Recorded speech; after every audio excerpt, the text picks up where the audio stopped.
Hello friends, welcome to Intuites. Hey guys, welcome back to this SQL tutorial course. In this session, we will learn about stored procedures in SQL. So, a stored procedure is basically a prepared SQL code which we can save so that the code can be reused again. So, if we have an SQL query that we write over and over again, we can save it as a stored procedure and then just call it whenever we want. Now, let's have a look at the syntax of the stored procedure. So, we'll give the keywords create, procedure, and then give the procedure name. After that, we'll give the keyword as, and then give the SQL statement for which we need to create the procedure. And we'll end the procedure with the go keyword. Now, after we create a procedure, we need to execute it. So this is the syntax to execute the procedure. We'll type exec and then give the name of the procedure which is to be executed. So let's go to SQL Server and work with some procedures. Very good. Samir, not with stored procedures or view, but I have a doubt with subqueries.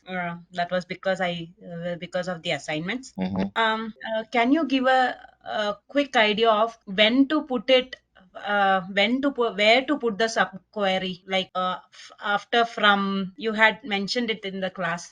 That one part, one We can easy idea. have you can have the subquery from after the from clause also, after the having clause, and even after the where clause also. Doesn't matter. Wherever we can. Yeah, The I query. know, but a clue of where to put it, any Is idea it? that we can have. So it is basically very same thing. Suppose you have writing something. Let's take select star from my orders and where.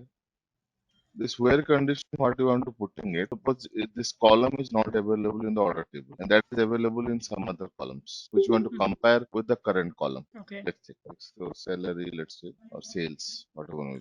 This sales I want to compare with other tables. So then I need to put the condition at where clause. So Okay. this where it will work. Okay. And suppose the same condition I want to put it in a group, right, and compare with other tables, then I will go with the having clause. Simple. Oh, the whole group And you have to convert. Yeah, yeah, put a condition. correct, Okay. correct. That makes sense. Yeah, and the last one is very important because you can define all the things here. This is your base table. So let's take orders,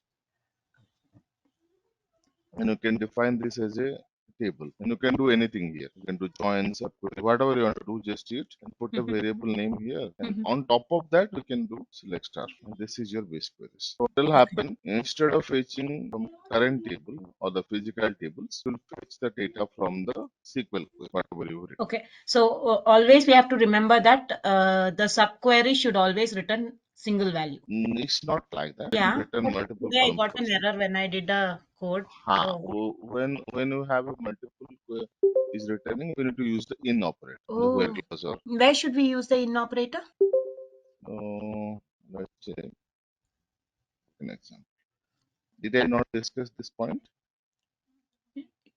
You would have discussed. It's only when we are doing the assignment we are getting the doubts. So Okay, no problem. So let's take example of hmm. so let's take I'm saying department underscore ID, and I'll put the operator. We will put to that I am saying select department underscore ID from department where department name in. Let's say I'm more interested on analytics department and let's say IT department. These are the two parts. Okay. So if I run this in the inner query now, where spelling is wrong. so if I run this internal query,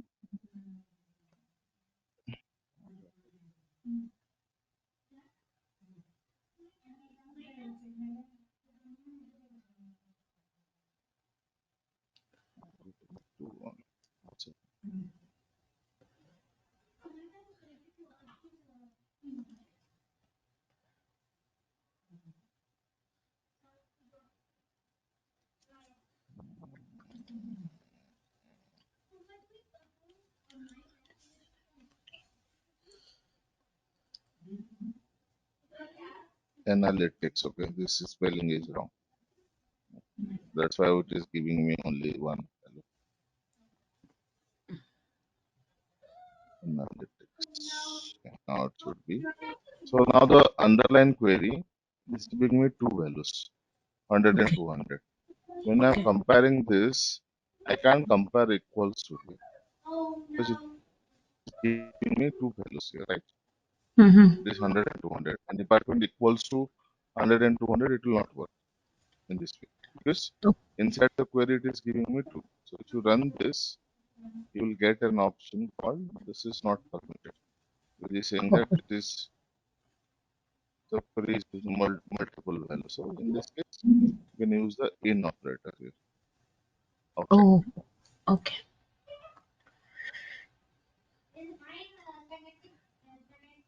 Then you will get a data. So this is the in to handle the Okay. multiple.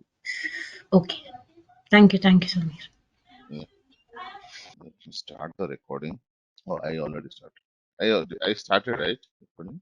Yes. It is showing me, but that sound came. The recording got started. Yes. Okay, let's go ahead.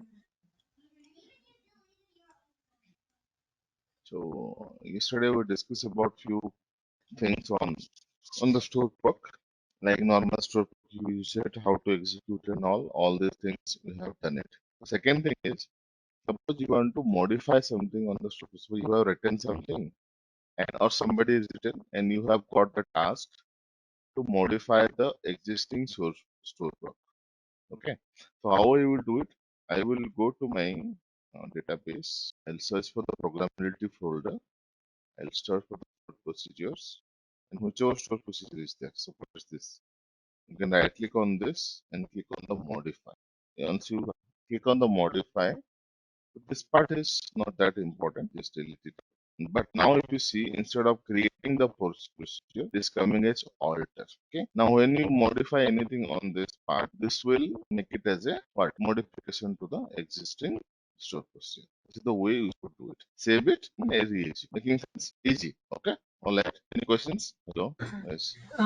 When we are altering it, can we rename it to a different No, modified one? no. Stored procedure rename is not applied here, only the underlying code. And ideally, we should not rename the stored procedure once it is defined, because that is being used by multiple streams of PN. In our case, we are using for demo purposes. You can try it out, but it is not possible. But renaming directly here, alter is not renaming the stored procedure rather than renaming the underlying code. Okay. Okay, sir. I Yeah. think there is a, if I remember properly, there is a inbuilt function or inbuilt store procedure is there, which will help you to rename the existing store procedure. But right now, frankly speaking, I don't remember that. Okay, so I need to cross check what exactly that is. But right now, I don't have the clue on that. All right. So this is the way you can alter it and you can save it. Now, so now let's see few things on the store procedure like this called your parameters. So what is a parameter? Like parameter is something like whenever you have something on the store procedure, I want to pass it as a parameter when I am executing. Let's see take example. So here suppose what I'm doing trying to do, just basic example you will take, okay. Select star from employee. Here suppose I want to pass on as department. How we are doing very close. I'm doing like this where department underscore ID equals to 100, right? If I give 100 in the 100 data, if I give 200, this part I want to parameterize while creating in the store, same thing. Okay. So I will do it here in this case is that, let me create a store procedure here. So how you are doing this? Tell me. You need to use statement, SQL data analyst, the database, whatever you are using. Then you need to put the go statement. Then you can write. Correct? Yes or no? Any doubt on this? No doubts. No. Yeah. Now I'm instead of writing, now I can put edge here. Then I can type the select statement here. Correct? Everything I can Yes. do it. But now what I'll do, I will create a parameter here. So parameter always start after your procedure declaration. So inside the round bracket. And in SQL Server, whether the parameter or if it's a variable, it should start with the at the rate. Okay, so I'll say at the rate department. This is an as should be the int parameter. So I'm giving a parameter to this. Okay, makes sense. I'm just giving a parameter. Now, after the edge block, I know that like I can start with the begin and start end up with the end. Why it is required? Whenever you were to write multiple SQL statement, then each should be have their own block. Okay, so one stored procedure can be have multiple SQL statements. So if you have a multiple SQL statements, it is good to given the block like begin and end, where it will start, where it will end. If you have a single statement, SQL statement, then not begin end is not compulsory. Okay, all right. This makes sense. I think I explained you this. So now what I will do, very simple logic I will put here. I'll say select star from my employee table where department underscore ID equals to this variable at the rate department ID. That's it. Select this variable I have used. Now let's execute this store procedure. This is command complete successfully. Alright. Now it should have another store procedure here. Absolutely. Refresh one more time. So SP employee info is there.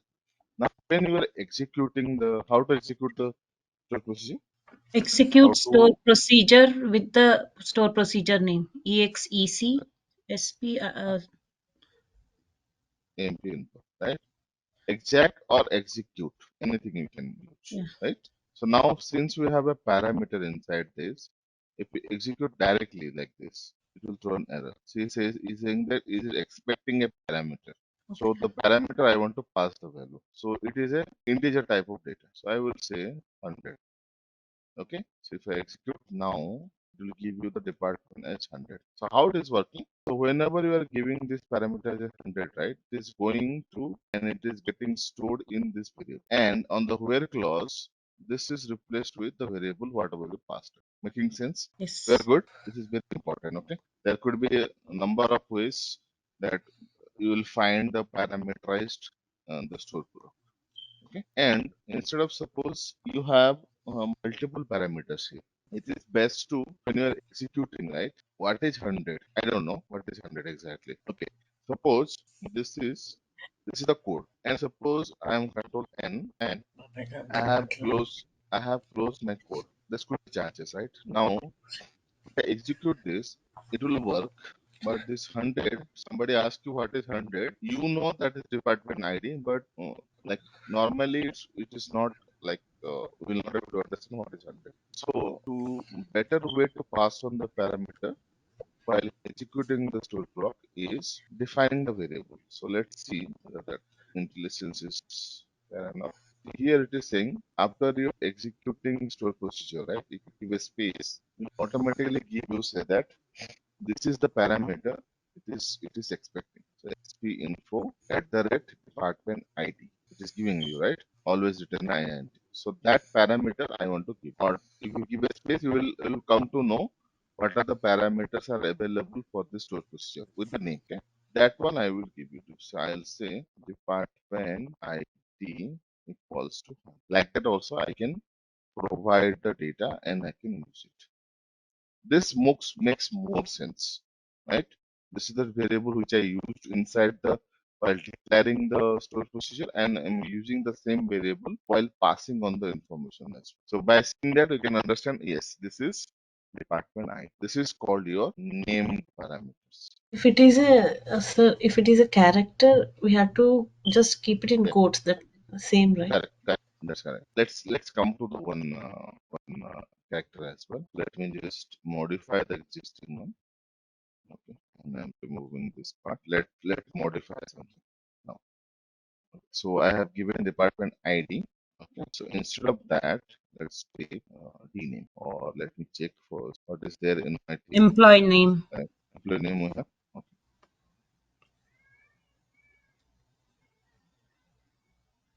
Okay, employee name. Okay, EMP underscore name. So let's take ename varchar. One more trick I didn't tell you here. I think I forgot this, but apologies for that. So in varchar, right, we need to give like 20, 30, 50, 100, 60. So based on your figure, that much of characters it will take on that variable or on that whatever maybe the data types. Correct? If I give 20, it will give you only 20 characters. Suppose in some cases we are not sure. Okay, we are 100 or 200 or whatever maybe. We are not sure like how much it will be.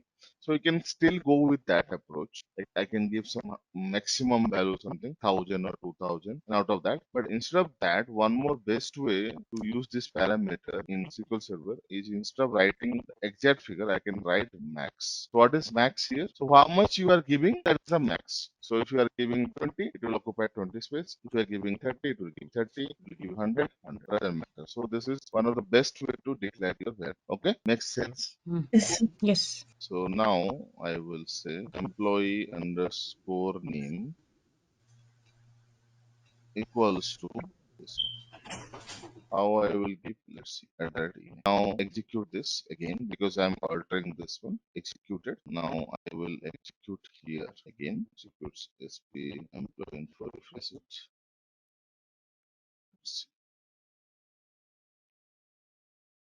So execute sp underscore employee info space. It is still showing me because it's not yet refreshed. So this is fine. So I say at the rate name equals to, let's take any name I will take.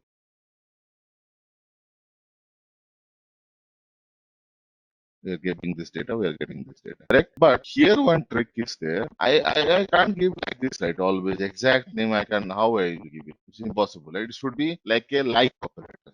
Like this range, that range. You start with S, end with P, or whatever maybe. I want to use that. Okay. So this is the case always in the varchar. So how I will do the like operator here? If I do like this, in this case the alter position, right? This is just a trick one, okay? Very trick. So if I say like here, and I need to put this as a, then what happened? What it will search for in this case? It will search for like this name. It will start with the end at the rate and it will end with ename. So is there any variable we have? Is there any No. strings we have? We don't have. So this No. will not work. And without at the rate, we can't use the variable in SQL Server as well. At the rate is compulsory. How I will do it? So that is a trick. How I will do it? So I will say first I will write your percentage here, first parameter. Then I will concatenate. This is my concatenation operator. Plus. Then I will say name plus. This is the way we should. Okay. So what happened? This is your variable, and previous to that I am concatenating a percentage and end with a percentage. Now if I execute this, and when I'm executing this,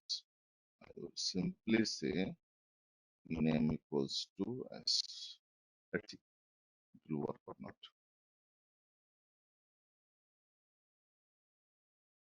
See, wherever it is s, it is coming up, right? Making sense? Yeah. So it is just like your like operator, but you need to use like this. Without that, it will not work. Just make a note on this. Okay. All right. Any doubts on the parameters? No, right? No. Very good. And let me check anything else. I think that's it. If you know all these things on the stored procedures. So basically, stored procedure is nothing if you know your SQL, because the logic which you will put it inside that is important. What exactly you want to execute? That is if your SQL statement only. Now on that one, we are just creating a block of things to create a block of statements where you are using your store. Right? That's it. Nothing else. All right. Yes. So I think this will be your end of the SQL. If you have any questions, please do let me know. Like any question, but don't stop practice. And I will give you another good thing now. Let me just, I'm sharing my screen again. Now you are more like confident to write. How confident you are to write your SQL statements? If I give you some complex questions as well, how much? Like 50 to 60% at least. You guys are there on that page. Yeah. Yes, Yeah. sir. So you can understand the question. Now is the right time to introduce something else. So you do the assignments, okay? And there are n number of platforms are there in internet to practice your SQL as well. So one of the best platform I like, you can take other platform also, that is like HackerRank, then some SQL portfolio, other things are there. But I like this platform more because the complexity level of the SQL is more here. Okay, that is called the data layer more. Have you heard about this before? Mm. You know this previously? No, sir. No.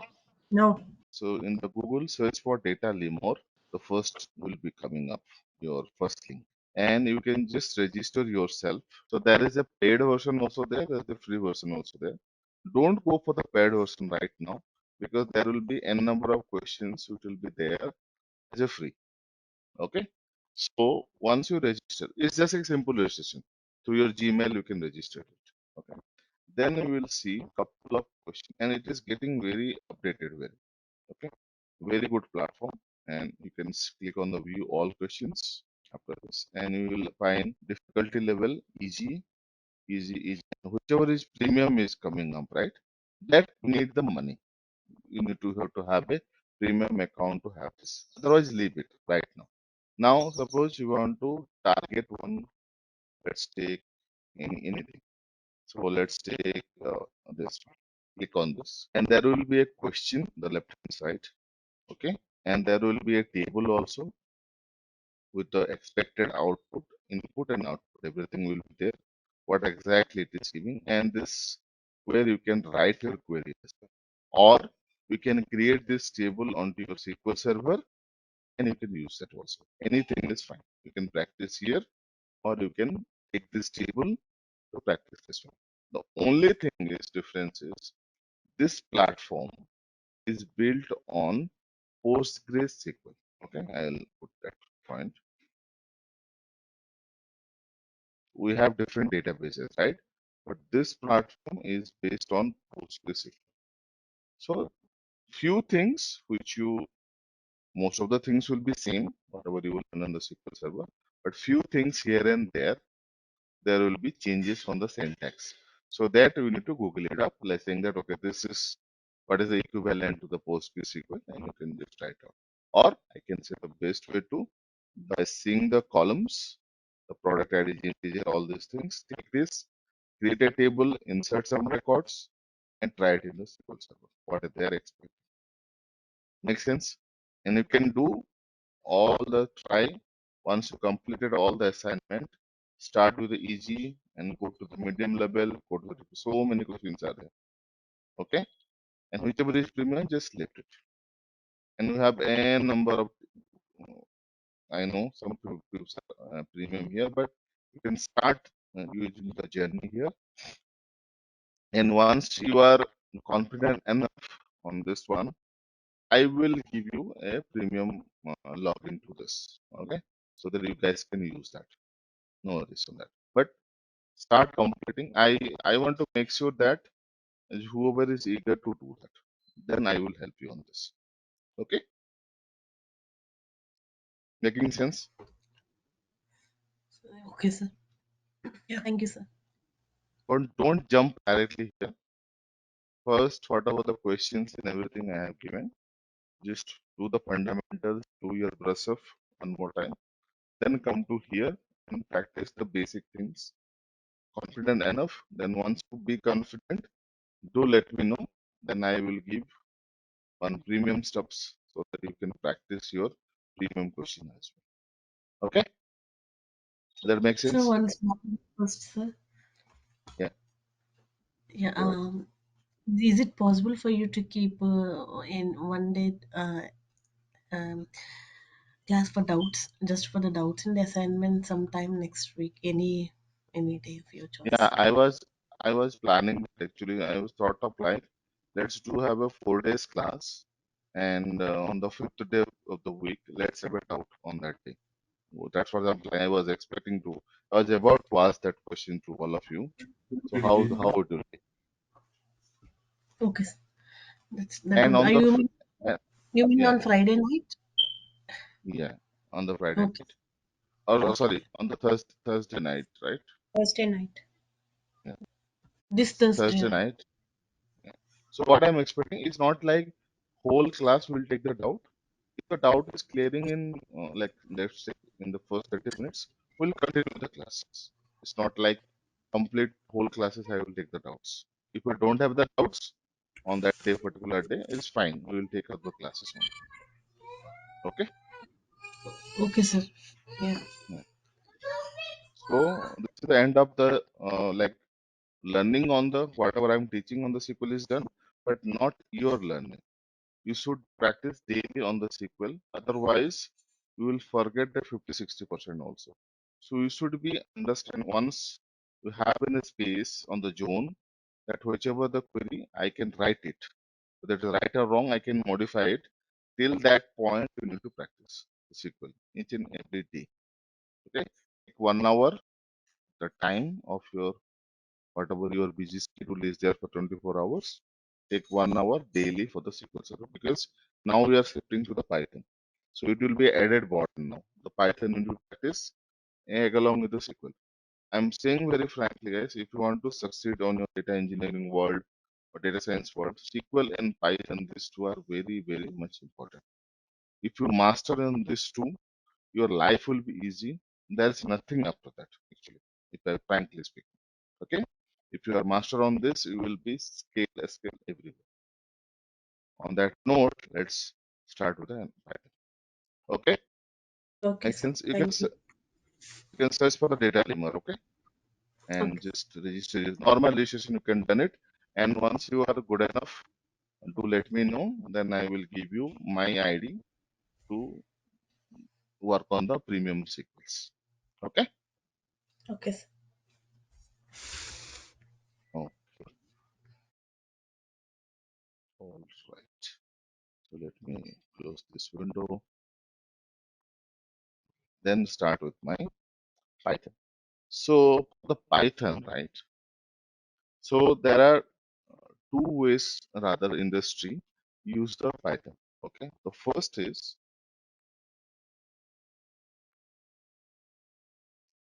install Python in your system. And second, install any IDE.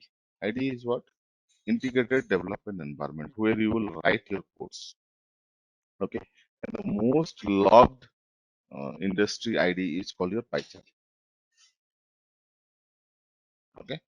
This is one way to work with your Python in your system. Second, or the alternate way is your through the Anaconda. Okay. This ID, it can be anything. Okay. Some companies they use the Spider and other ID also, but most cloud one is the PyCharm. So most of the company use the PyCharm. And another way to uh, install the Anaconda. In Anaconda, if you install the Anaconda, you no need to install any Python or no need to install any ID because Anaconda itself is having the Jupyter notebook where you can write your code directly on the web. Okay, so there are some advantages, there are some disadvantages on both the sides. Okay, so the one first advantage is when you go for the Anaconda is like we no need to install separately anything. We just need to install the Anaconda Navigator and just navigate to Jupyter Notebook and you can select your Python. You can start your journey there. You don't need to do anything. The only thing is the intelligence. Intelligence in the sense in SQL Server, right? If you suppose store procedure dot, so it is giving me the column names and all the things, right? The intelligence that will be missing on the Jupyter Notebook. Suppose I'm writing a string methods or whatever the strings method in Python. So if I put in PyCharm, if I put the string dot, automatically it will give you all the functions which are available part of the string, whereas that is not available in the Jupyter Notebook. Second, Jupyter Notebook, as I told you, that no need to install anything extra. Like suppose I want to work with pandas, I want to work with NumPy. These are the Python libraries. We'll come to know, but that comes with the installation inside the Jupyter Notebook. No need to separate installation is required in case of Jupyter Notebook. Whereas in the PyCharm, if we are using Python installation and PyCharm, then we require things to install on your own. Okay, and debugging also is very good in PyCharm. So like suppose you are throwing an error or any syntactical problem, automatically to highlight, so because it's the IDE. Okay, but I would suggest in the sense if it is a small project, small things, small code of things, you can go ahead to Jupyter notebooks. But in an industry when you have a long set of codes, and I can suggest is the best way to use your PyCharm. So in our class, we'll switch on and switch off between these two. Like sometime we'll use the Jupyter, sometime we'll use the PyCharm. We'll do that. Okay, once in a while. Syntax is no difference. Everything remains same. Few things here and there will be changed. Okay, all right. This makes sense. Any questions on this two installation part? I will tell you how to install all these things, but you got the point, right? Yes. Okay. So the first, let's take the easiest approach. Let's take the alternate way, that Anaconda Navigator. So in the Google, just go Anaconda Navigator. Okay. This is for this. We'll get the first link to this. This is a free source, open source. Click on the Anaconda Navigator here. Okay. And installers will be there. So you need to select yours. So it will be Windows 32 or Windows 64. So most probably it will be Windows 64. And if you have a Mac on all these things, still you can do that. Okay. So you can just simple installation is there, and just we are done after that. No need to install anything extra on this. Very simple installation. So here I will say after that installation done, if you select, it will be one software will be available on your system that is called the Anaconda Navigator. Just click on that. Sorry, just that Anaconda Navigator. I think I started up. So it will in the background some exe will be running, and after that Anaconda will start.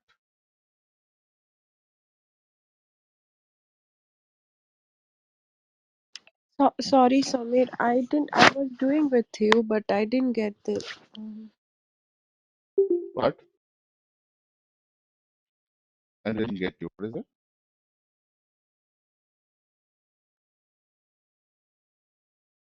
What is that? Who is saying something?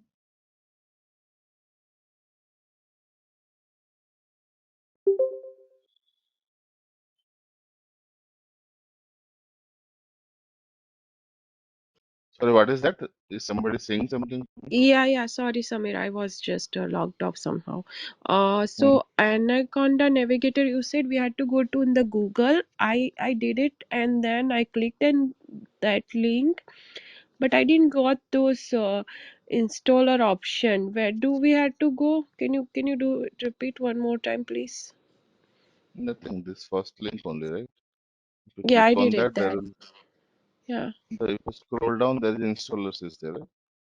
I don't get the installers. It's in the home. Okay. Okay. Sorry. Maybe I'm doing something wrong or something. Oh. Okay. Why am I not getting? I get Anaconda distribution. Is that the same thing? No, no, it should be Anaconda Navigator, not distribution. Okay. The first link only, right? This link. Yeah. Maybe. Are you able to Okay. see my screen? Yeah. I am. Okay. Okay. Let me try here. Yeah. Then once the installation is completed, when you open up, this will open up like this. So there are a bunch of tools are available in this. So we are interested on the Jupyter notebook, this part. So if you scroll down, it will be Jupyter notebook. Just launch it. So this Jupyter notebook is a web-based browser. Okay, it will open up in browser itself. So this is your Jupyter notebook, which looks like this. Okay, and here you can create once you are on this one, new and Python 3, whichever the Python is there, and you can click on that, and it will start a notebook where you can type your code. This is the way you will do for the Anaconda Navigator. This makes sense? Doubt on this part? Here, no need to install anything. Okay, this makes sense or no? Anybody have any Yes. doubt on this? Okay. Second way, you can do this also you need to do it, and another way also you need to do it, because I will switch on and switch off between both the steps. So the second way is to install the Python, then install the IDE, install the PyCharm. Okay. So first of all, let's install the Python. How to install the Python? Type Python install. Okay. So yeah, my name is wrong. Python install. And we'll get the first URL that is come from Python org. Okay. You just click on this and scroll down here. Are you able to see my screen? Hello. Yes. Yeah. And active Python is currently the Python version is 3.12, which is a pre-release version. It's not that much of okay. Either you can go ahead with 3.11 or 3.10. Anything is fine. Okay. You can just click on this. Let's take the 3.10. Let's take, yeah, here. So 3.10, June 6, it is uploaded. 310. It is 310. Yeah. So just click on this download. Okay. Once you download this, it will do that.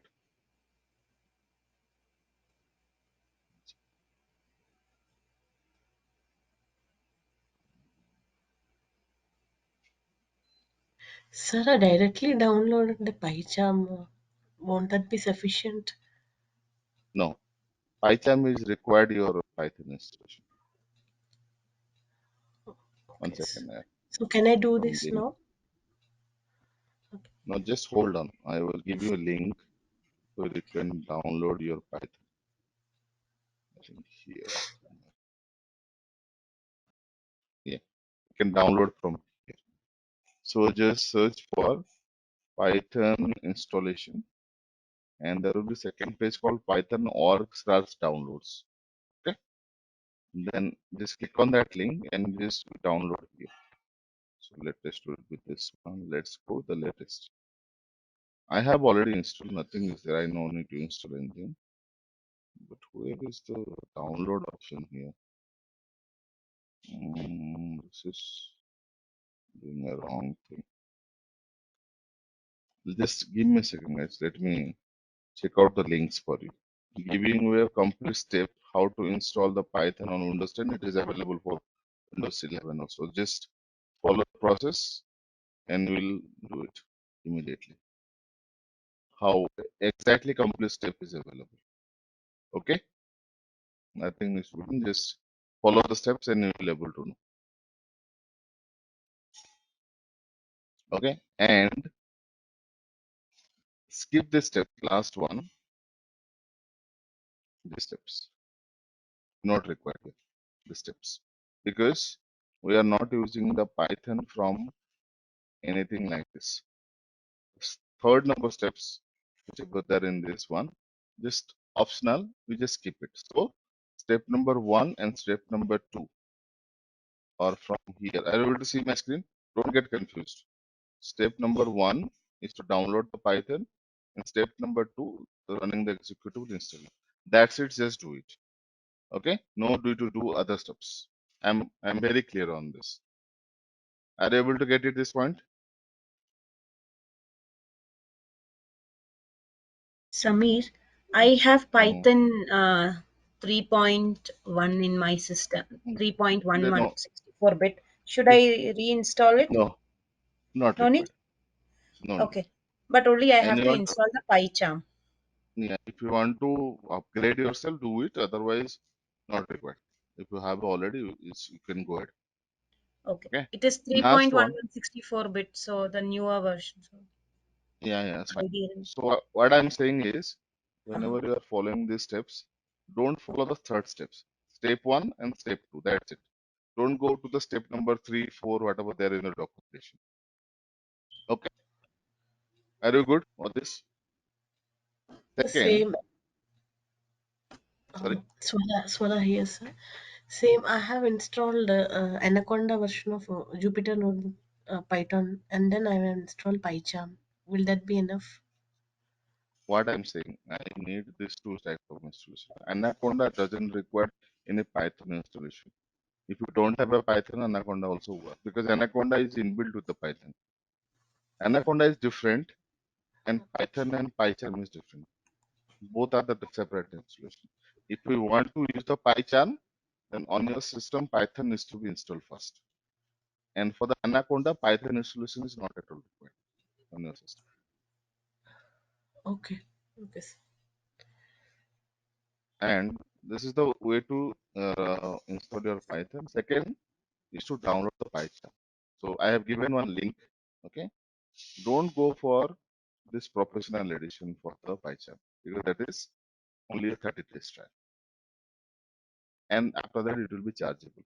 Instead of download the community edition, this is for pure Python development, and this is for our practice course. This is free. Don't go for the professional. Go for the community editions. Okay, and just download it.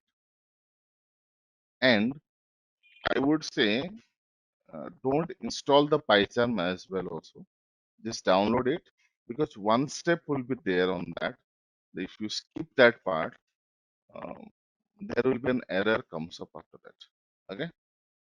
So how I will do it? I will try to get some maybe some YouTube videos for you. Let me check if I found something.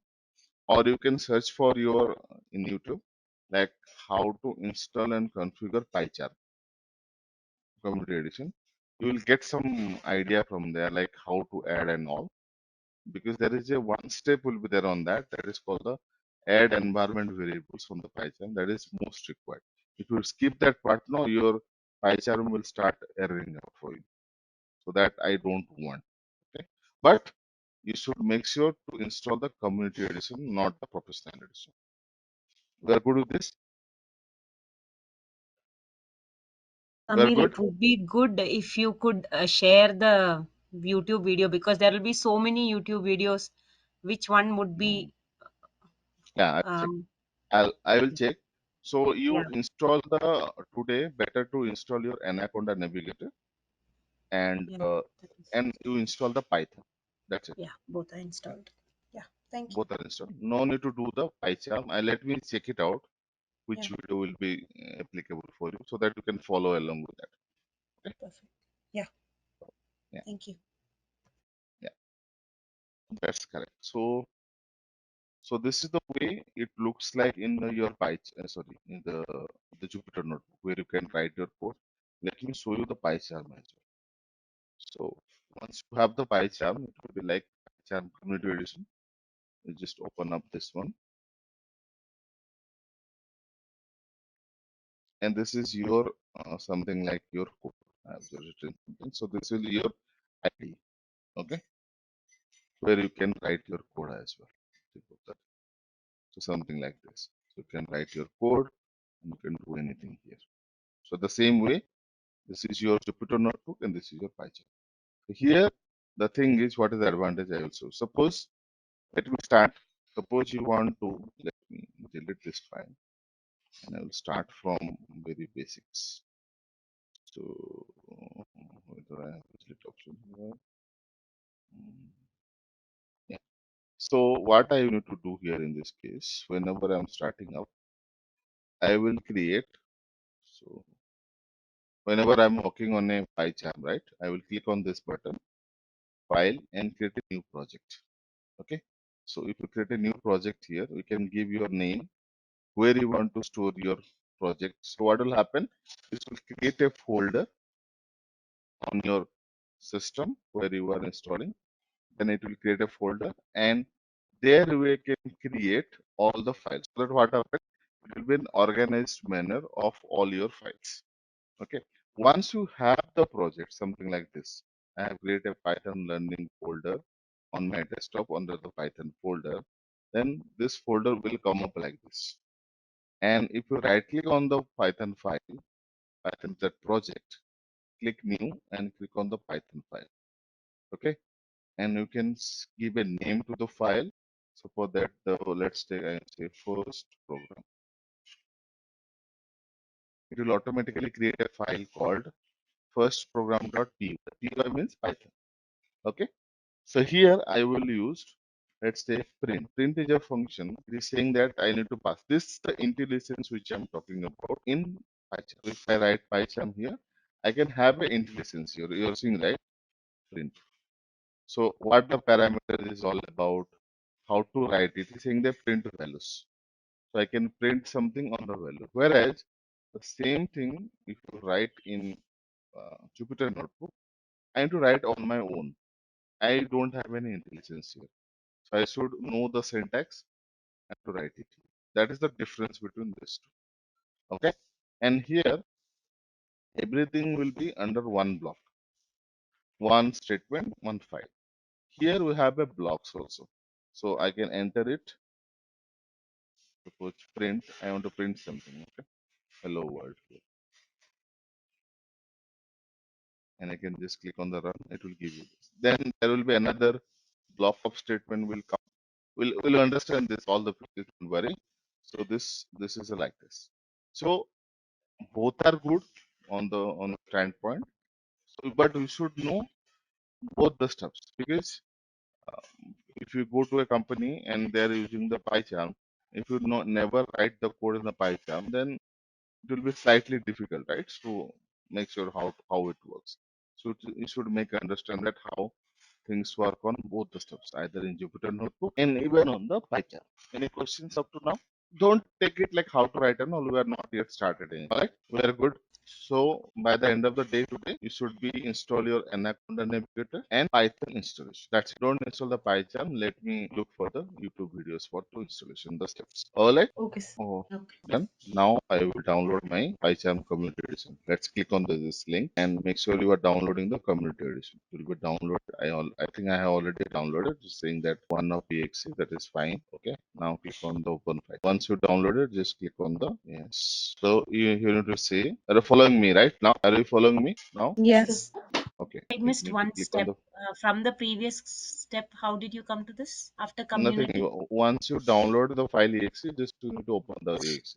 Now click on the next. Take the default destination folder. Doesn't change anything here. Here is very important. We can create a desktop shortcut. It is up to you whether you want to create it or not create it. And create an association with .py. These two checkboxes needs to be created. Most important part is this part. Add bin folder to the path.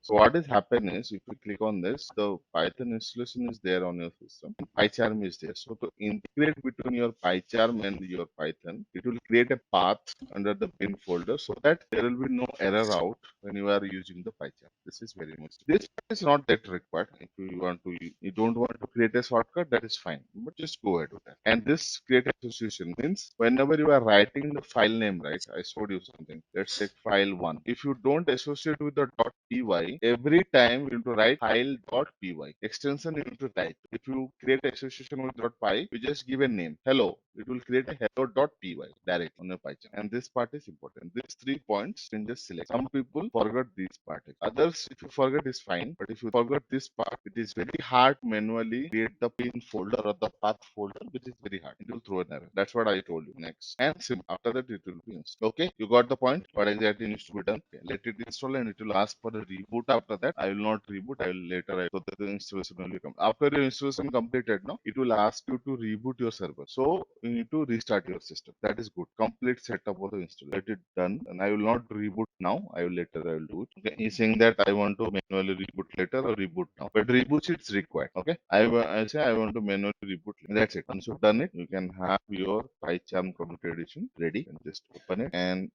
because I already installed something before, so just saying that any installation is there already on your system which you want to import it, say that don't import settings in it. Then it will be like this. The screen will be looks like this. Okay. Now on this one, you can create a project. Project is nothing but your organized folder. So I will create a new project here, and I can give a name. So I don't want to give the default. I can go to my folder and under my on drive, under the desktop, whichever folder you want to create, just we are happy to do that. Okay. So let's take under the Python. This is my folder I'm planning to create. Let's take under this. I will say Python and just creating a folder. Then I will create a folder here. Then we are ready to go. Okay. Automatically, one first introduction file will come to you. That's called the main.py, which is not that required, but you can keep it. After that, you can just right click on this project, new and Python file. So this is the way you can install your PyCharm community edition. Any questions? Do you have any questions on this? And you can change the theme as well. If you don't want the black themes,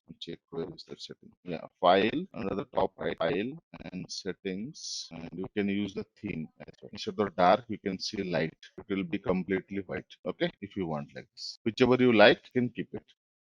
Okay, let's go with some other themes. High contrast, Dracula. I don't know what is Dracula. Which one is lacking you for your like education? Suppose you want to see the everyday the screen of mine, right? Which one you like? Light one? Lighter one is okay. Yeah. Yeah. Yes, Let's go with the lighter one. you're right. And another one is called your Navigator navigator. So this is nothing, it is like just a plain. So now this is about your installation. Now discuss few things before writing all these things. Let me introduce to the Python. What is Python and all these things. So the first question is, what is Python? Can anybody explain me what is Python? High level Hello? programming language, High level. What is high level? where it writes a code just like how we talk. That Mhm. means simple words. But that's not a high level. That's not high level. Right? So basically, if I ask you, if I summarize what is Python, Python is a, can go somebody go on mute. There is a background noise is going on. Who's that actually? From which side the sound is coming? Yes, Is Svara. it As SP something? Yes, Svara is. I don't have an option to mute them also. If somebody please go on mute. So Python is a general purpose language. What do you mean by general purpose language? You can write the code in normal English language, that is fine, like how we are talking and communicating each other. But it's more versatile in the sense it can fit to any other environment. Okay. So what does it mean? So what are the areas of Python? So Python can be used for the automation. Suppose in your company you have few things which is on a manual course. Suppose you are sending an email, or suppose you are getting the one file and dumping into the one folder, that you are doing manually daily, every day. Or suppose you have a data source which is there, let's take on the Power BI or somewhere in the Tableau, that you want to refresh daily the data source, automation process. Okay, so like that system, everything automation can be done through the Python. Okay, so one area of the Python is automation. So day-to-day activity, which is manual stuff, can be automated using the Python. Okay. Second is data engineering or data manipulations, which will be targeting, okay, this part. Third part is your ML and your data science. You can target this area also because there are some libraries are available on the Python, which is more sufficient enough to used in the field of machine learning and your data science. Okay. Second, fourth, it will be games. So the games area also, whichever games development, whichever person is trying to do, he can also use the Python to develop the games. Next is called the fifth number option, which is called your web development. So suppose somebody is creating websites and he is using the JSONs, all these things.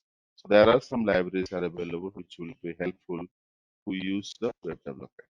Okay, so these are the only five. There are some other areas also there, but these are the most areas, common area where Python can fit and he can do the performance. He can do the job for you. So what is this exactly area? So every area, whether you want to be automation, you want to data engineering, whether you want to ML or data science, whether you need to be in the game or whether you want to do the web development, everything should be start with your Python basics. Everybody should know the Python basics. Then they can target their own area.